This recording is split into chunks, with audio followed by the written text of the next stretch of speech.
Just bear in mind that one of the main reasons, in my experience, that a lawnmower won't start at the beginning of the season is because of fuel that's being left in the fuel tank and in the carburetor over winter. Of course, these aren't the only reasons, because they could be vast. I'm just saying that these are the main reasons that I've found. So if your lawnmower won't start, the best thing you can do is just empty your fuel tank, pull off the fuel pipe at the bottom, drain your fuel tank, and if you have a float bowl type carburetor, just drop the float bowl off and let the fuel out. Because as well as dirt and debris in the fuel that can accumulate, moisture is also a problem. And when the moisture gets into the fuel, it lies at the bottom.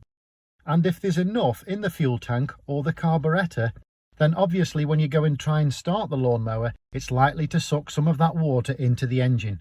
And of course, at the very least, the engine will have running problems and it may not even start at all. Another thing that can happen is the mechanical linkage to the choke or the cold start. Because the lawnmower's been left for many months, and usually in cold, sometimes damp conditions, linkages and cables and things like that can start to seize. And that can prevent the choke from working, or preventing the OPC lever or cable from activating. And another thing I do is just check the spark plug. I just remove the spark plug, have a look at the end, and sometimes I'll give it a quick test. I'll put the end of the plug back into the plug cap and ground out the other end of the plug at the ground electrode onto the engine's body, and turn over the engine and just see that it sparks. You may need someone to just have a look to see if there's a spark, or if you're looking at the spark, you may need someone just to turn over the engine for you.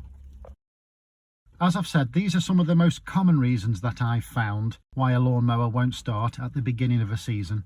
They're not all reasons. I do hope though that when you get your lawnmower out for the first time this season, it starts and you've got no problem. But if it doesn't, just run through these common reasons and then you can go from there.